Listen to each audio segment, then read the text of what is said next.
यार यूके में ना छोटे छोटे घर होते हैं, दीवारें इतनी लकड़ी की बनी होती हैं, कागज की। हर आवाज एक कमरे की दूसरे कमरे में जा रही होती है। रात को 12 बजे के बाद मेरे हमसायों की गंदी और फौश आवाजें आने लग जाती हैं। अगर हमसाये थोड़े ठंडे होते हैं तो मेरे खिड़की के बाहर जो कबूतर हैं हॉर्नी हो के वो आ करके आवाजें निकालते रहते हैं। सारी रात नींद डिस्टर्ब होती रहती है। मुझे गुस्सा आता है कि यार शोर क्यों नहीं खत्म हो रहा है इस मुल्क में, इतनी तरक्की याफ्ता मुल्क है लेकिन दीवारें इतनी पतली हैं कि एक कमरे में बंदा कोई हल्की सी फूसी मारे ना दूसरे कमरे वाले को सुनाई देती है, सारी प्राइवेसी तबाह हो जाती है। इसलिए मैंने सोचा यार मैं साउंड प्रूफिंग सिस्टम के लिए अपने कानों के अंदर लोहा पिघला के या मोमबत्ती पिघला के, मोम तो नहीं डाल सकता, हमेशा के लिए बहरा हो जाऊंगा, कोई सीन करता हूँ। ईयर प्लग्स मंगवाता हूँ, मैंने मंगवा लिए जनाब। 2 पाउंड के इतने सारे आ गए ना ऑनलाइन। अब मैं सोच रहा हूँ यार ये किस तरह की शेप है, वेरी वेरी वल्गर, मतलब वल्गैरिटी की आवाजों को रोकने के लिए भी आपको जो कान में चीज डालनी पड़ती है वो भी एक वल्गर लगती है आपको शेप से, लेकिन क्या करें, सुराख में डलने वाली हर चीज ऐसी ही लगती है शायद। अब मैंने छोटी सी ये नोनो वाली शेप्ड एयर प्लग ना कान में डाल के सोना शुरू किया। एक इधर डाला एक इधर डाला, ठीक है। मसला ये कि जितना मर्जी इसको अंदर डाल लो बिल्कुल, फिर भी आपको आवाजें इर्द गिर्द की आवाना बंद नहीं होती। मेरे घर मेहमान आए हुए थे, वो ना लाउंज में बैठ के ऊंची शोर कर रहे थे।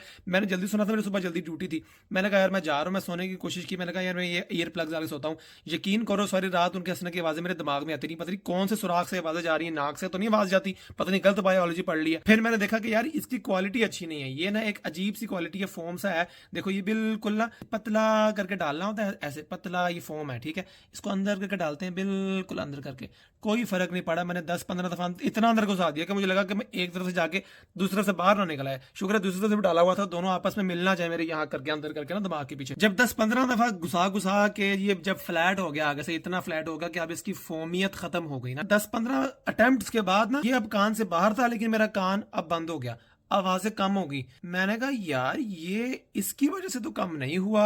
अब इसको निकाला है 10 दफा घुसा घुसा के बाहर, तो अब मेरी आवाजें आना कम हो गई हैं। अब मेरे कान में ये है नहीं, मेरे कान में ऐसा क्या। फिर मुझे याद है ओ मेरे कान में तो सारी मैल इसकी वजह से आगे पुश होते होते होते होते वो अंदर कान के पर्दे के इर्द गिर्द जमा हो गई है। बस कान का पर्दा फाड़ के कान की वर्जिनिटी नहीं गई, बाकी सब कुछ हो गया मेरे कान में। फिर मुझे समझ लगी कि ये कंपनी जिसने ये बनाया है ना, उनका मकसद ये नहीं होता कि इसको डालने की वजह से आपकी साउंड प्रूफिंग हो जाए। उनको होता है कि भाई जिसकी कान के अंदर मैल होगी ना, ये उसको पुश करेगी तो उस कान की मैल की वजह से ब्लॉकेज जो आएगी उसकी वजह से साउंड प्रूफिंग हो जाएगी। उसके बाद मेरी मैल इतनी जम गई अंदर कि सारी रात में सुकून से सोया था। इसलिए मैंने आपको बताना था कि आपको अगर लगता है ना यूके में बहुत साइंस ने तरक्की कर ली है, तो ये देख लिए कैसे स्कैम हो गया मेरे साथ। अजीब, पाकिस्तान में थे तो सुबह सुबह दूध वाला आके, वो सब्जी वाला आके, अखबार वाला आके बेले बजा बजा के, या फकीर आके मांगने लग जाते थे सुबह 7 बजे से। बंदे का वीकेंड भी हो तो बंदा फ्रस्ट्रेटेड ही उठता था, वरना अम्मी सफाई करने लग जाती थी। साउंड प्रूफिंग बेहतर करने के लिए पाकिस्तान से यूके आए थे कि चलो स्टैंडर्ड ऑफ लिविंग अच्छा हो जाएगा, यहाँ पे सुकून होगा माहौल में। यहाँ पे भी नहीं है सुकून, सिर्फ कब्र में है भाई। मुझे लगता है ये जिंदा लोगों के लिए कान में डाल के साउंड प्रूफिंग के लिए नहीं बनाया हुआ है, ये मुर्दा लोगों के लिए नाक में दोनों यहाँ डाल के यहाँ डाल के उसके बाद सांस रोकने के लिए बनाया हुआ है। कसम से पाकिस्तान के आधे मसले तो सही चीजें गलत सुराख में डालने की वजह से हैं। अब मैं ईएनटी डॉक्टर के पास जा रहा हूँ कि भाई कान से मैल निकाल दे, उसको मैं बता नहीं सकता मैंने ये डाल के कान की मैल इकट्ठी कर दी है। इतनी थी नहीं जितनी